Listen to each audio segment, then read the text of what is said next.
Welcome to another episode of the Josh Speaks podcast. Thank you so much for joining me today. I know you have a lot of podcast options out there, so I appreciate you tuning in today with me.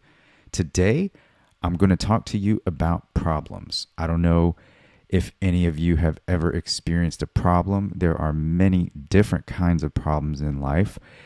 Many of the mentors and coaches that I've followed and worked with over the years have given the shift of looking at problems as an opportunity.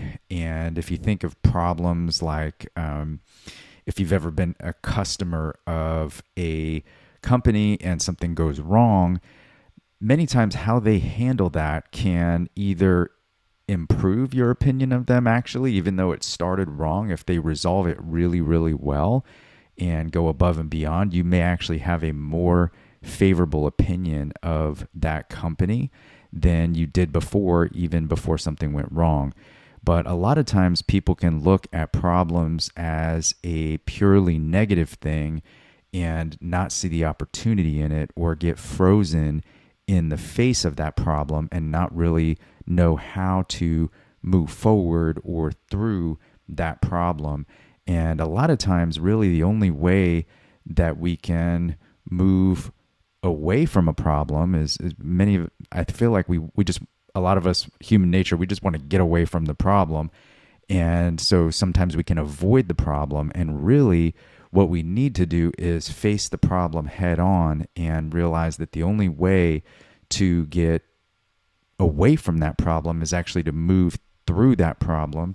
And it may get more uncomfortable before it gets comfortable again, but that's just a part of life, and learning and growing and moving through problems and adversity will create character, create wisdom, create patience, and you will learn from those things. And a lot of times how that looks is not initially pretty. You may try to solve a problem in a way that doesn't work or makes it worse, but each time you make an attempt and take an action, you learn. If it doesn't solve the problem, you learn, hey, that didn't solve it.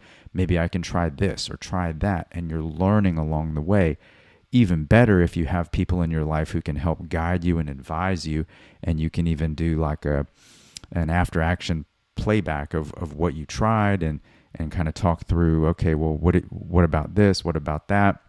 And so there's all different kinds of problems that we could confront. And a lot of times the problem isn't, there's no obvious solution to the problem, or even, you could really intelligently argue many different solutions to the problem, and it's unclear which one you should try first or which one is the best way to go. So in my business, in the mortgage business, most of my career I've spent in a sales role.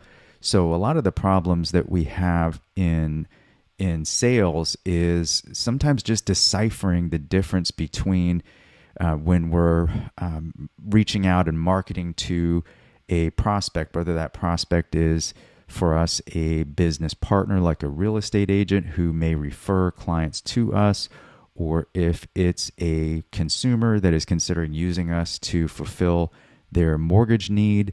A lot of times the problem presents in how do we bring in that relationship, whether it's a referral partner or a direct consumer? How do we convince or lead them to want to do business with us and work with us? And different problems could present, like, for example, for us reaching out to a real estate agent. Real estate agents have, there's lenders all over the place, and there's lots of different kinds of lenders. There's banks, there's credit unions, there's mortgage brokers, there's direct lenders, and each one of those different types of business structure will say that theirs is the best. And so there's a lot of communication that happens there, and a lot of times we'll get feedback like, well, so-and-so says they can do this, can you do that? And or our response time is X, say it's 5 seconds and theirs is 3 seconds, and there's a lot of communication that happens there to try to win a relationship. And those different things that come up are, different quote unquote problems that need to be solved in a way so that you can move forward in that relationship. And so for most people, there can be a level of anxiety or fear that comes from anticipating those conversations or even during those conversations. And so the only way to move through that is to take shots to I follow a lot of things that Jason Redman says. He is, if you don't follow him, I think his Instagram handle is Jason Redman WW, and he has a lot of great things to say. But something that he says a lot in different formats, podcasts, books, things he puts on Instagram, is to get off the X. And in that situation, what he's talking about is actual warfare, where the X is kind of like the point of attack. And for us in the business world and in life, the X could be a problem, a conflict. And a lot of times people freeze on the X, and the X is where you're taking fire, bombs and bullets are flying in war and in life and business situations, attacks, criticisms, fear of potential negative outcome or unwanted outcome. That is the X. So what we need to do is get off that X as soon as possible so we can get into a better position where we're not taking on fire. And in life and in business, getting off the X looks like taking your shot, shoot your shot, take an action, do something, say something, make some kind of effort, because that effort is either going to bring you closer to your goal, or it's going to reveal that, hey, you need to actually do something a little different because that didn't work. And so those are things that really make sense. It makes sense to like, hey, if I'm taking on fire and getting criticism or not getting the outcome I want, I need to do something. But a lot of times our involuntary physical body reaction is to freeze up and not do anything.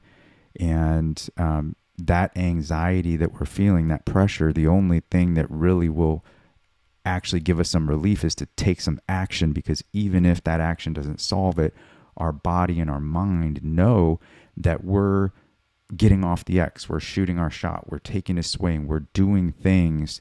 And just the action of doing things helps build trust in yourself so that you have confidence in, hey, I'm actually out there, I'm moving, I'm doing things, and I'm solving things, instead of just staying stuck in that moment of fear and questioning and coming up with a plan. Many of you probably have heard the saying, people are getting ready to get ready. Like preparedness and learning are great things, but it doesn't really mean much if you're not putting into action and doing things and making effort. Right now, I'm getting ready to go on a trip, and I'm headed to Las Vegas with some top real estate and mortgage professionals to learn the latest strategies and AI stuff, and hearing from lots of great speakers, take in information. But that information won't help my life if I don't actually do something with it to take action to move me closer to my goals and my dreams. And so another thing that can be a challenge is to know, a lot of great things take time. So for example, a business-to-business relationship where a mortgage professional like me is reaching out to a real estate agent to gain their trust and win their business, so they refer their clients to us. Typically, the stronger that realtor is, the more time they've had in the business, the more sales they make, the longer the sales cycle generally is on winning trust and gaining them as a client so that they refer their clients to us. And so this is definitely part science, part art. And the art to that is knowing when to move on to another prospect, right? So like usually initially you're going to take some rejection. They're not going to answer. They're going to say they already have a great partner and they're not interested.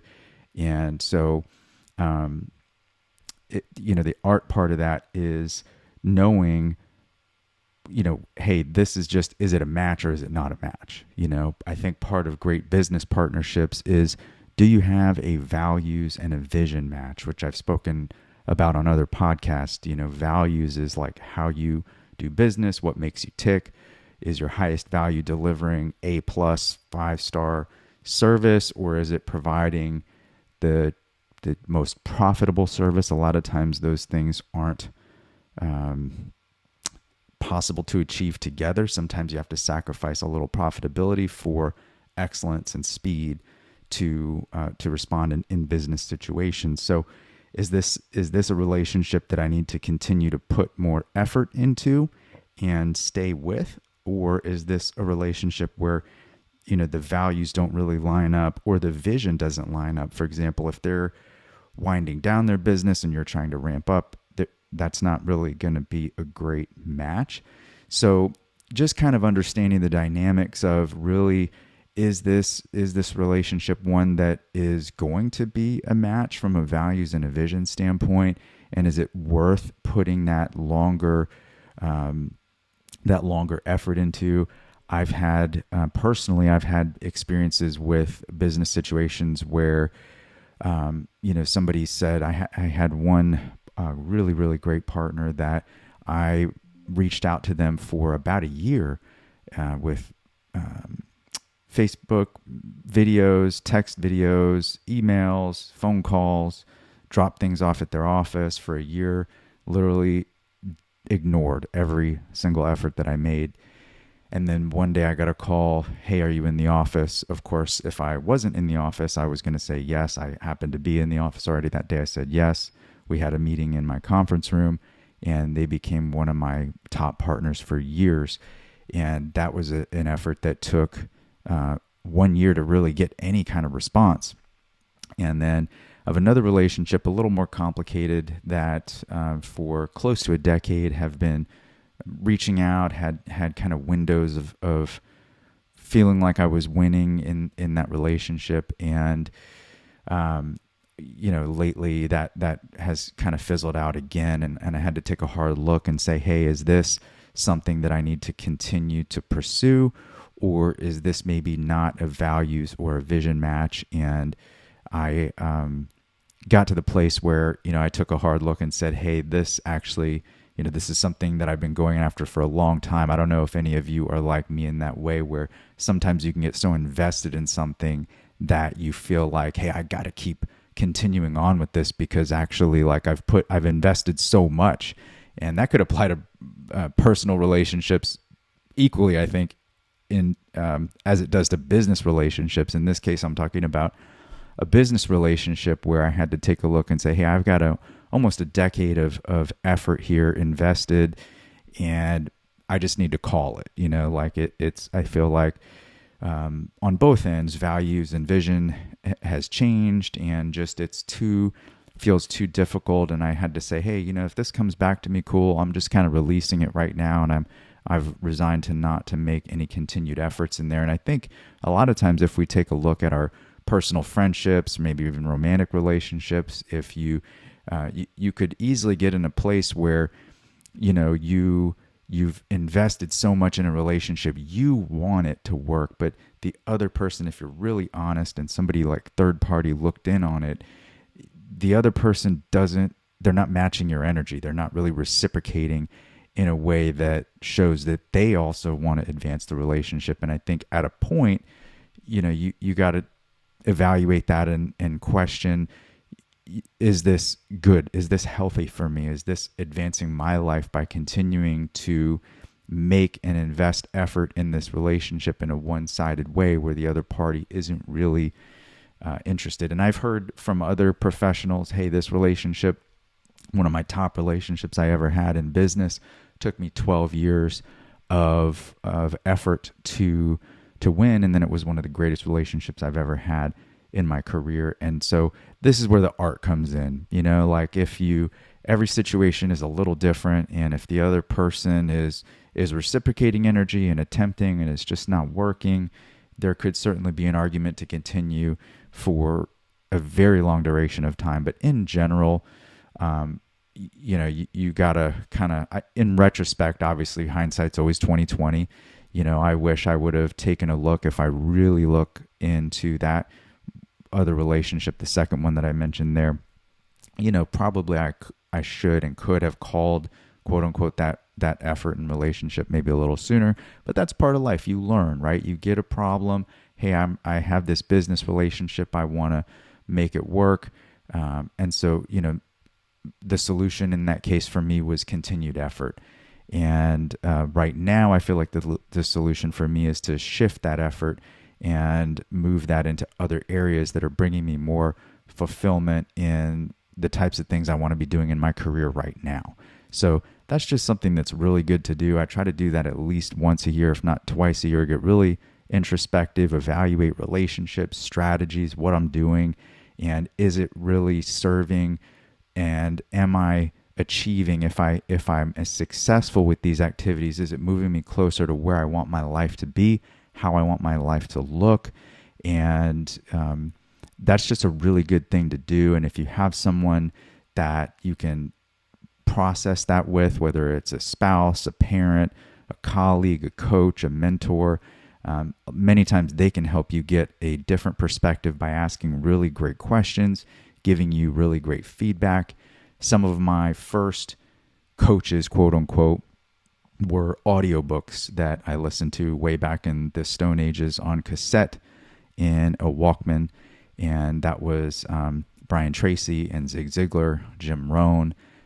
Before I could afford to pay a professional coach, I would listen to these audiobooks, and they would help me a lot. And I would be able to think, hey, what would Brian Tracy do in this situation? How would he respond to it? And today there's so many resources. You have podcasts, you have Instagram, you have YouTube Shorts. There's so many great minds out there putting out content that is just top notch.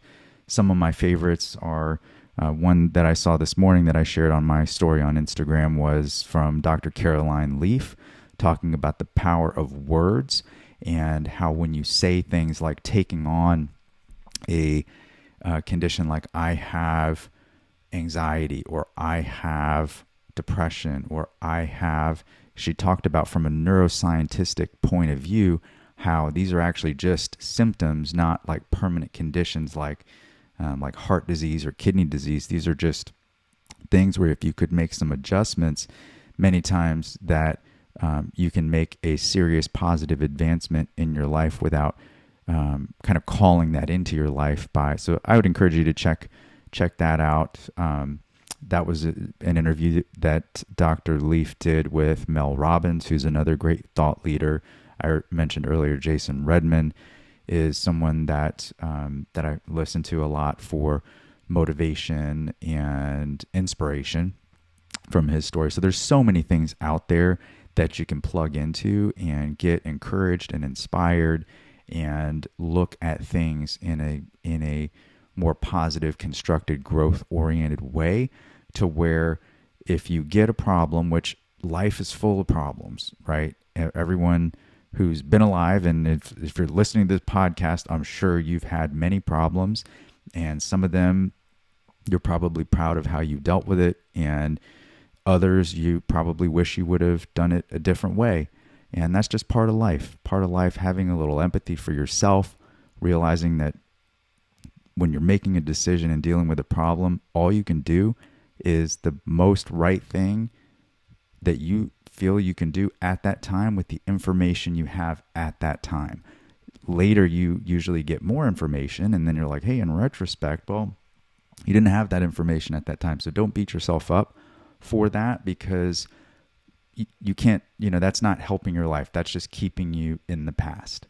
So all we can do is continue to learn and grow. And when we're processing things with new information, say, hey, now that I know this, maybe I would make a different decision. And so next time you get a similar problem, you'll have more wisdom and you'll make a better decision. And that's just life. So have some empathy for yourself. Realize problems are part of life. Everyone has problems.